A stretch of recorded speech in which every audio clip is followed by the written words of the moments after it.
Assalamu alaikum uwa. Barkanmu da sake kasancewa a cikin wannan labari namu mai suna fuska uku, wanda marubuciya Samina Aliyu ta rubuta. Kashi na 13 muke kawo muku shi a wannan dandalin namu na YouTube mai suna Dariya Zalla TV domin nishaɗinku. Ni ne naku kamar kullum Abdullahi Muhammad Sani, Abba Apex. Nake farin cikin kasancewa da ku kuma nake muku fatan alkhairi a koda yaushe.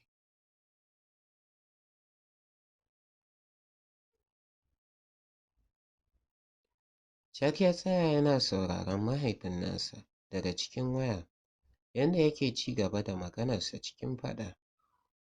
Ba ina biyan ka kuɗi masu yawa ba ne don ka ce min ba za ka iya ba. Ta yaya za ka faɗi min haka? Ba za su bar wannan gidan ba. Kada ka kuskura ka bari su bar wannan garin. Bala idan suka ɓace maka ni da hannayena zan kashe ka. Ka ji na faɗa maka. Shashasha mara amfani kawai. Daga haka ya katse wayar yana huci lokaci guda yake dogara sandarsa yana masifa shi kaɗai. Daidai nan ne Lamido ya sallama ya shigo katon falon. Kallon wulaƙanci Alhaji Bulama ya watsa masa. Ba tare da ya ce komai ba har ya isa saman kujerarsa ya zauna. Saman kafet ɗin da ke baje tsakiyar falon Lamido ya durƙusa saman gwiwoyinsa yana gaida mahaifin nasa. Bai amsa masa ba sai kunna sigari da yayi yana zuƙa. Idanunsa na ga tafkeken ƙofar gilas ɗin da ke can bayan falon. Lamido ya ƙara faɗin dadi mun yini lafiya. A gidan ubanka na yini lafiya. Shege tsinanne mara neman albarka. Har sau nawa zan ce maka ni ba a mahaifinka ba ne, har sai ka cika min burina shashasha kawai ƙaton banza. Tunda Alhaji Bulama ya soma magana Lamido ke huci, zuciyarsa na masa wani irin zugi da raɗaɗi. Murya a dake ya soma faɗin Alhaji Bulama ka yi haƙuri. Ba zan iya yin abin da kake nema da na aikata ba. Sannan na zo nan ne na sanar da kai ko da ba za ka saurare ni ba. Zan nemi auren Asma'u Laushi, ɗiya ga marigayi. Bai kai aya ba ya ji saukar sanda a kafaɗar shi. Alhaji Bulama ya kwaɗa mishi. Cikin huci ya ci gaba da faɗin, na gani ai, wannan shi ne dalilin ka ko? Shi ne dalilin da ya sa ka zama soko mara amfani. Na tura ka kai min aiki ashe kana can kana hauka akan wata nakasasshiya. Me yake damun ka Lamido? Giyan naka ya soma faɗa maka ƙarya har haka ne? To wallahi baka isa ba. Baka isa ka zo min da wannan zancen banzan ba kana ji na? Ya ƙarashe cikin tsananin daka tsawa. Sassauta murya Lamido yayi yana faɗin, Please baba ka ƙyale ni. Na samu farin ciki na.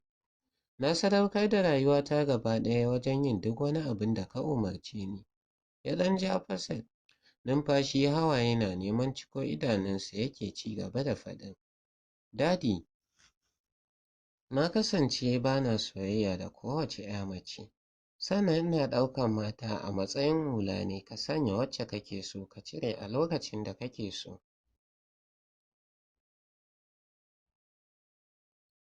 Ashe ni ma so zai mun kamun da ba na taɓa tunani.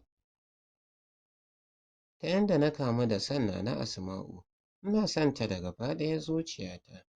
Cike da mamaki kawai Alhaji Bulama ke duban Lamido. Lokaci guda ya kece da dariya kana ya ce, ban san ba ka da hankali ba sai yau. Idan karen hauka ya cije ka, ka kuma zo min da zancen makamanciyar wannan.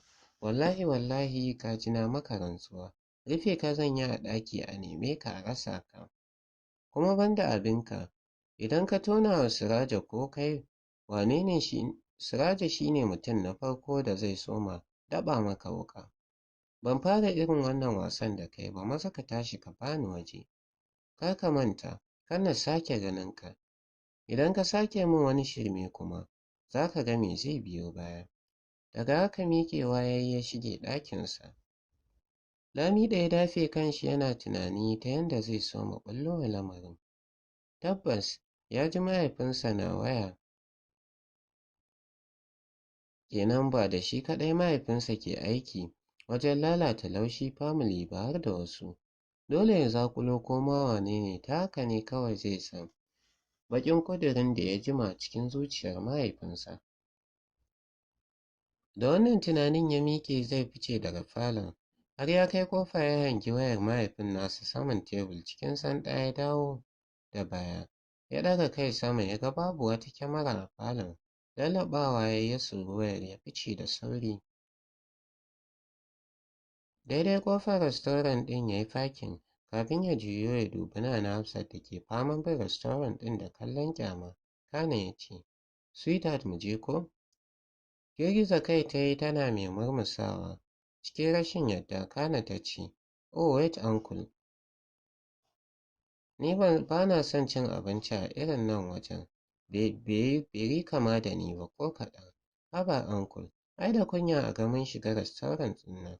Ta ƙarashe tana yamutsa fuska. Murmushi kawai Siraj ya yi kana ya ce, wani sa'in nakan je wajaje masu sauƙi domin na fahimci yadda rayuwa mai sauƙi take. Hakan yana da kyau. Kar ki damu abincinsu da daɗi na tabbata ke ma za ki ji daɗi. Oya mu je." Ya ƙarashe yana ficewa daga motar. Ya tsina fuska ta kuma yi ba don taso ba ta sauko daga motar suka nufi cikin rastorant ɗin. Cikin sauri ta saƙale hannunta cikin na Siraj ganin wasu 'yan mata a gefe suna bin su da mayen kallo. Tunda Nasar ya soma magana ta kasa ci gaba da cin abinci sai faman bugu da ƙirjinta ke yi. Da gaske Nasar son ta yake? To anya ma ita ta ma san meye soyayya? Muryarsa ne ya katse mata tunaninta sanda ya ci gaba da faɗin. Aziza tun ranar da na soma haɗuwa da ku a tashar jirgin ƙasa, tun ranar na soma ɗaura idanuna a kanki Allah ya jarabce ni da ƙaunarki. Ina son ki sosai. Don Allah ki zamto mahaifiya ga yarana wanda suka rasa tasu mahaifiyar. Ya ƙarashe idanunsa kan fuskarta. A hankali ta ɗago idanu tana dubansa ba tare da ta iya furta ko da kalma ba. Cak Siraj ya ja ya tsaya sanda ya hangi tebul ɗin su Nasar. Ba ta iya baiwa Nasar amsar tambayarsa ba, sai faɗuwar gaba mai tsanani da ya ziyarce ta. Lokaci guda tamkar wacce aka zabura ta waigo tana duban bayanta. Ai kuwa nan ta hange shi tsaye hannunsa sakale cikin na wata kyakkyawar budurwa mai ji da gayu. Ganinsa da budurwar sai ya haifar mata da faɗuwar gaba fiye da tambayar da Nasar ya yi mata. Lokaci guda Aziza ta saita kanta sanin cewa janyo hankalin Siraj ya auka wa soyayyarta shi ne maƙasudin soma aiki a kamfaninsa. Amma kam ta san ba abu ba ne mai sauƙi ta iya abin da yayan nata ya umarce ta. Domin kuwa Siraj na da wani irin baiwa da gizo wanda ba kowane ɗan adam Allah ke bawa ba. Nasar ne saurin miƙewa ciki ya isa ga Siraj yana gaida shi. Shi kuwa Siraj ɗin idanunsa kyam a kan Aziza ganin yadda ta yi banza kamar ba ta gan shi a wajen ba. Duk da ya kasance oganta wajen aiki, takaicin yarinyar ya kuma turnuƙe shi. Nasar ya ci gaba da faɗin sa ku zauna mana, bari na je na samu yita ɗin. Ku zauna filis ga waje. Banda kallon wulaƙanci babu abin da Nana Hafsat ke yi wa Nasar. Ko da ya gaida ta ma a yatsune ta amsa. Fuska babu yabo babu fallasa Siraj ya ce, kar ka damu Nasar, waita ɗin zai ƙaraso. Idan ba za ka damu ba mu zauna a tebul ɗinku. Nasar ya faɗaɗa murmushin shi yana faɗin shuwasa. Ya ƙarashe yana gyara masa kujerun. Gaba ɗaya ta ƙi yarda ta ɗago kai su haɗa idanu da Siraj. Shi ko ƙifta idanu a kanta bai yi ba. Har sai da ya zauna saman kujera kafin Aziza ta yi maza ta ɗago kai, suka kuwa haɗa idanu. Lokaci guda ta saki murmushi haɗi da yin fari da idanu, tana faɗin, barka da rana sa. Barkanki ya faɗi a takaice murmushi ya yi. Murmushi bai bar saman fuskar Aziza ba ta mai da dubanta ga Nana Hafsat wacce ke binta da kallon tsana. Barka da rana Hajiya. Nice to meet you. Sunana Aziza. Sabuwar sakatariyar shi. Ta ƙarashe idanunta a kan Siraj wanda mamakin yadda Aziza ke faman zuba ya hana shi tafuka komai. Wani irin murmushin rainin hankali na Hafsat ta yi tana bin hannun Aziza da kallo. Kallon ƙasƙanci alamun ta fi ƙarfin ta miƙa mata hannu su yi musabaha ta ce, "Oh, ya yi kyau, ni Janet amma ta fi burge ni, saboda ta san dokokina a kan Uncle Love, saboda haka ke ma ya kamata ki sani. Ko da yake, duk da ma na ga soyayyarku kuke bai kamata na katse muku soyayyarku ba, ke da saurayin naki kun dace. Shi ma ɗan kuma na ga kamar ina ganin fuskar shi a Laushi Group of Companies." Isowar waita ne ya katse shirin da ya gifta tsakaninsu sanda Nana Hafsat ta soma magana. Siraj shi ya ba da oda ɗin nasu lokaci guda Aziza ta saita kanta, don ta lura wannan matar cikakkiyar 'yar bariki ce, kuma ta ji ta kira Siraj da uncle kenan ba matar shi ba ce. Gyara zama Aziza ta yi fuskarta cike da murmushin girma kana ta ce, "Allah sarki gashi kuma ni ba na bin doka kowace iri ce. Idan ba ta Allah ba ce, ya kenan za a yi?" Siraj ya kasa furta komai sai kallon mamaki yake binta da shi. Nana Hafsat kanta mamakin Aziza yana ta daina kallonta. Shi kuwa nasar ganin Aziza na neman yin ɓaram-ɓarama ya sanya shi miƙewa. Babu shiri yana ma Aziza idanu kafin ya furta ɗan dabarci. Za mu wuce sa. Yara sun dawo daga makaranta su kaɗai ne a gida. Aziza tashi mu ƙarasa gida. Ya ƙarashe murmushin yaƙi saman fuskar shi. Ɗan fari da idanu Aziza ta yi da kana ta ce, "Kai ɗan uwa da wuri za mu wuce haka?" Ta yi magana cikin sigar shagwaɓa wanda ya kuma tunzura Nana Hafsat.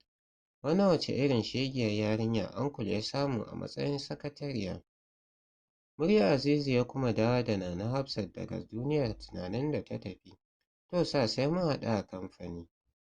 Ka ji daɗin abincinka." Ta ƙarashe tana wani kashe masa idanu, ai ba ta ida fita daga cikin kujerar ba. Nana Hafsat ta miƙe a fusace. Ta shako mayafin Aziza, tana faɗin shegiya karuwa. Wallahi Uncle Love ya fi ƙarfinki, kuma wallahi sai kin bar kamfanin tunda ba na ubanki ba ne. Hafsat Siraj ya kira sunanta cikin daka tsawa kana ya ci gaba da faɗin, "Lafiya ki ƙalau? Kanki guda za ki tara mana mutane? Me haka kike tunanin kina yi?" Na sa hankali tashe ya shiga baiwa Siraj hakuri yana faɗa Aziza su bar wajen. Nana Hafsat ta ci gaba da faɗin, "Uncle wallahi karuwa ce, baka ga fari da idanu take maka ba? Uncle baka ga leƙen da take maka ba? Ya isa please." Siraj ya katse ta. Cike da mamaki take dubansa yadda yake daka mata tsawa kan wata banzar sakatariya. Aziza kuwa murmushin cin nasara ta yi, haɗi da cire hannun Nana Hafsat daga jikin mayafinta kana ta ɗamaraice fuska. Tana duban Siraj ta ce, "Sa ka yi haƙuri duk da ban san matsayinta a wajenka ba. Amma wannan abin da ta yi min cin mutunci ne. Kuma bai kamata a ce wata a wajenka tana haka ba. Kuma a cikin mutane ka yi haƙuri sa Allah ya wuci zuciyarka." Ta maido da dubanta ga Nana Hafsat tana mai mata kallon na ci ubanki. Bata furta mata komai ba sai murmushin da ta saka mata, kana ta sa kai ta fice daga restaurant ɗin. Yanayin abubuwan da Aziza ke wa Siraj har cikin ransa yake ji duk da ya san acting ne kawai ba gaskiya ba ne, tunda shi da gaske soyayyar Aziza yake.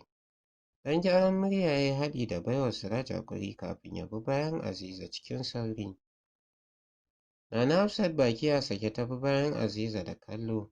Lallai wannan shegiyar yarinyar za ta ci gidansu kuwa. Za ta gyara mata zama. Bata san wace ce Hafsat ba. Bata sani ba tabbas, da bata yi gigin shiga gonarta ba. Wai ita wannan kucakar yarinyar za ta nuna a bariki. Wannan yarinyar da a shekare ba za ta wuce 19 ba. Har ita Nana Hafsat kamar wannan yarinyar za ta taka kuma ta shige. Ta yi wani salon murmushi kana ta ci gaba da zancen zuciyar nata. Zan koya miki hankali yarinya. Aiki a Laushi Group kuma ya zama min dole. Dole na karɓi gurbin aiki da naki. Da na ƙi karɓa a baya, don na saita wannan ƙaramar 'yar iskar yarinyar. Barin ankul da irin waɗannan karuwan hatsari ne. Maido da dubanta ga Siraj ta yi wanda ya haɗe hannayensa biyu. Alamun tun fitar su Aziza tunani yake. Ita gaba ɗaya ta lura da shi. Tunda suka shigo wannan gidan cin abincin yanayin Siraj ya canja gaba ɗaya. Ji ta yi gaba ɗaya ma ta ƙoshi da abincin. Ankul ta kira sunan shi shiru bai amsa ba alamun ya yi nisa a duniyar tunani. Uncle Love ta ƙara faɗi da ɗan ƙarfi wannan karan. What Aziza ya faɗi a ɗan harzuƙi. Da gaske kiranta ya yi da Aziza. Lokaci guda baƙin ciki ya kuma turnuƙe ta. A fusace ta tsura handbag ɗinta ta nufi ƙofa. Waita na tafe da tire tana faɗin, Miss ga abincin fa ga oda ɗin. Cike da masifa ta dubi waita ɗin kana ta ce, Sam wajen nan naku ƙazanta ce bai min ba. Siraj ya shafi kansa wasu irin tunani suna yawo a kwanyar shi bai so ya saka wa ransa irin wannan tunanin ba. Cikin sauri ya miƙe ya bi bayanta yana mai kiran sunanta.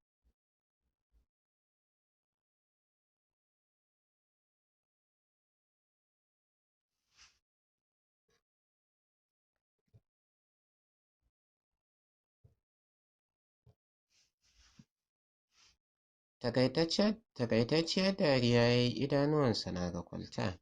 Yake faɗin, kai a gaskiya kin yi ƙoƙari ban zaci za ki iya abin da kika yi ba. Murmushin ita ma ta yi kana ta ce, wallahi barista, kar ka ji bugun da ƙirjina ke yi. Gaba ɗaya tunani nake Siraj zai iya korata fa, sai gashi ya kasa kataɓus domin daga fari na zaci matarsa ce. Nasar ya ɗan kuma murmusawa kana ya ce, ɗaya daga cikin 'ya'yan marigayi, yaya ga Siraj ne. Siraj yana ji da ita sosai fiye da ɗaya 'yar uwar tata. Shiru Aziza ta yi tana nazarin maganganun. Lokaci guda take mamakin yadda Nana Hafsat ke kishin kawun nata. Abin ya zarce misali, abin tamkar a shirin fim. Suna isowa gida Nasar ya ɗan jiyo yana dubanta, haɗi da kashe murya. Ziza ya maganar tamu ne ya ƙarashe yana narkar mata da idanu. Lokaci guda ƙirjin Aziza ya kuma bugawa. An durƙusar da kanta ƙasa ta yi ta murmushi saman fuskarta. Ganin haka ya sanya zuciyar Nasar yin sanyi ga dukkan alamu Aziza ta faɗa wa soyayyar shi. Murmushi ya saka mata kana ya ce, kar ki damu, zan baki lokaci ki yi tunani. Still idanuwanta a ƙasa ba tare da ta iya furta ko da kalma ba. Isowar Tahira wajen ne tana mai musu oyoyo ya katse shirin nasu. Tuna Aziza ta fice haɗi da rungumarta. Nasar ya bi su da kallo zuciyarsa na masa wani irin sanyi. A can garin Misau kuwa misalin ƙarfe 8 ya fito riƙe da jakar kayan shi don ya tabbata Baffa bai shigo gida ba, yana masallaci sannan sai da ya tabbata inna ma ta soma sallah sannan ya fito. Kallo ya bi gidan da shi yana zancen zuci tabbas ya so zama a wannan karan. Ya nemi albarkar iyayensa sai dai ba zai iya ba. Ba zai iya zama bayan aure su tilasta masa tarewa da wannan yarinyar ba. A hankali ya furta I'm sorry inna, I'm sorry lokaci guda ya kai zai fice. Sai jiya ya riƙo jakar shi. Cike da mamaki ya juyo yana duban ta hawaye kwance saman idanunta suka yi ido huɗu. Girgiza masa kai ta shiga yi tana mai ci gaba da hawaye take faɗan. Don Allah kar ka tafi, kada ka kuma tafiya ka bar inna. Wala idan ka tafi za ta kuma komawa cikin damuwa da ƙunci. Na ce dai ko sabida ni za ka bar gidan nan, to na maka alƙawarin zan tafi zan koma ga iya gaje. Ko da za ta ke yanka naman jikina ne, idan dai hakan zai sa ka zauna. Idan hakan zai sa ka farin ciki inna ya dawwama a cikin farin ciki. Inna da Baffa mutanen kirki ne don Allah kada ka tafi ka ƙyale su. Kai ne farin cikinsu, ta ƙarashe murya na tsananin rawa.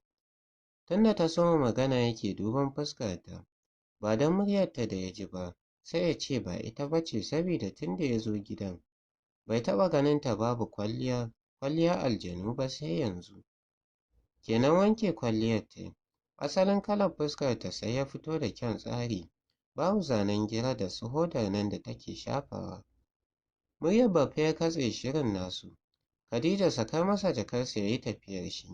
Idan sabida auren Dije za ka tafi Aliyu, dama ba yau ba ne fari. Kada ma ka fake da auren Dije, fice min a gida. Daidai lokacin Inna ta fito da carbi a hannunta tana hawaye take faɗin, Malam don Allah kada ka ce haka, kada ka ce ya yi tafiyarsa don Allah malam. Katse ta Baffa ya yi ta hanyar ɗaga mata hannu ya ce ki ƙyale shi ya tafi, dama ba mu muka gayyato shi ba, shi ya kawo kanshi. Kuma wallahi ka ji na maka rantsuwar musulmi, aurenka da Dije babu fashi tunda ba kai ka biya sadakin ba. Daga haka Baffa ya sa kai ya shige ɗakinsa. Cikin sauri Ahijja ya take masa bayanan. Nan ya tarar Baffa na ƙoƙarin zama ya cire hulan shi. Durƙusawa ya yi saman gwiwoyinsa daga can gefe. Shiru ya gifta tsakani kamar babu mai cewa komai. A hankali Ahijja ya soma faɗin, amma Baffa, da an nemi shawarata kafin a aura min yarinyar nan. Baffa gaskiya. Tsawar da Baffa ya buga masa ya hana shi ci gaba da magana. Cikin tsananin fushi ya ci gaba da faɗin, har ni kake cewa ba a nemi shawararka ba, kai wane ne? Waye kai da sai an jira shawararka? Sanda za ka yi auren barikin naka, shawarar wa ka nema? Sabida ba ka da mutunci za ka dubi tsabar idanuna, ka ce wai ba a nemi shawararka ba. To an ƙi a nemi shawarar naka, sai ka ɗauko bindiga ka harbe ni tunda ban nemi shawararka ba. Kuma bari na faɗa maka, idan ka fice ka tafi, ka nemi wani uban ba dai ni ba, ka ji na faɗa maka.